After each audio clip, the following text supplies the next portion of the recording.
organización, como les mencionaba, Federación Estudiantil Universitaria, que en el pasado mes de diciembre cumplió 90 años, es decir, que se fundó en 1922.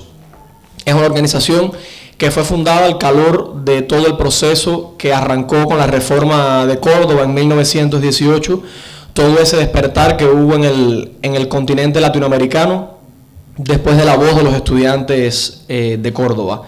En los años 50 el movimiento estudiantil universitario tiene un periodo de fortalecimiento, sobre todo porque entra en una etapa de definiciones y en una etapa de entender el papel que le correspondía en una Cuba que de nuevo estaba en una dictadura, la dictadura del general Fulgencio Batista. Y es en esos años donde la FEU se vincula directamente a lo que fue el movimiento 26 de julio, que fue el que lideró el proceso de la Revolución Cubana. La FEU de Cuba y su brazo armado, el directorio revolucionario que fue creado en esa etapa por José Antonio Echeverría, como decía ahorita Mateus, que fue presidente de la FEU en ese periodo, fue la primera organización que pactó directamente con el movimiento 26 de julio su participación en la revolución. Es decir, que la vinculación al movimiento revolucionario, el nivel de conciencia política de la Federación Estudiantil Universitaria siempre estuvo a la avanzada en la sociedad cubana. Triunfa la Revolución Cubana en 1959 y viene un proceso a lo largo de todos estos años que ha sido una permanente articulación de nuestra organización con el gobierno revolucionario. Ahorita decía el compañero uruguayo, bueno, yo creo que el movimiento estudiantil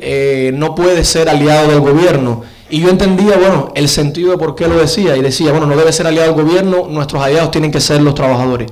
Lo que con la característica de que nuestro gobierno es un gobierno de trabajadores, entonces verdaderamente hay una articulación permanente de todo el movimiento estudiantil que ha mantenido las luchas durante todos estos años por reivindicaciones estudiantiles, pero en un verdadero ambiente de articulación con un gobierno que ha sabido responder a los intereses de las clases más oprimidas, de las clases siempre más relegadas en nuestra sociedad. Hoy el 25% del Producto Interno Bruto de Cuba es dedicado a la educación. Es decir, mientras en otros lugares de América Latina se está luchando por, bueno, llegar a un 5, llegar a un 6, llegar a un 10, los más avanzados, en Cuba la educación está montada en un 25%. Y con la salud en otro 20 y tanto por ciento aproximadamente, solamente en esos dos sectores, la mitad del Producto Interno Bruto está dedicado a políticas sociales. Es decir, más allá de la utilización de una gran cantidad de recursos en el tema de la educación, yo creo que un elemento importante que distingue la educación en Cuba es el hecho de que no es una educación que responde al mercado, no es una educación que es una mercancía, sino que responde, a mí me gusta decir que es al poder popular, responde a los intereses del pueblo, responde a los intereses de la comunidad, porque siempre hay un vínculo permanente de las universidades con las sociedades,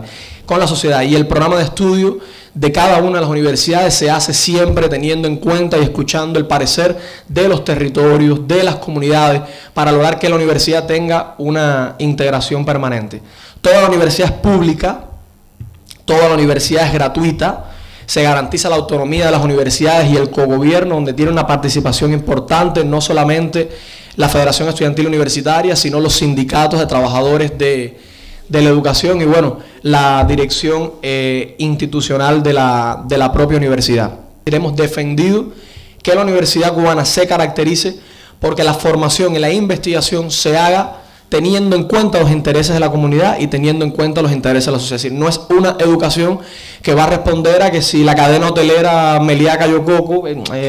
Sol Meliá, necesita que los hoteles funcionen de una manera, o que si la Claro Movistar necesita que sus teléfonos celulares funcionen de tal manera, sino investigaciones y formación que está basada en cuáles son los problemas fundamentales que tiene la comunidad alrededor de la universidad. Nosotros creemos en todo el proceso que está teniendo lugar en nuestro continente de integración, pues creemos que está llevando a que seamos un poco más independientes, que podamos ser un poco más libres, y además lo hacemos consciente y siguiendo una frase martiana que convocaba a los latinoamericanos, que decía algo así como: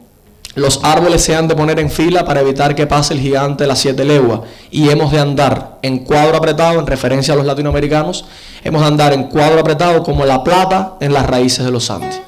Muchas gracias.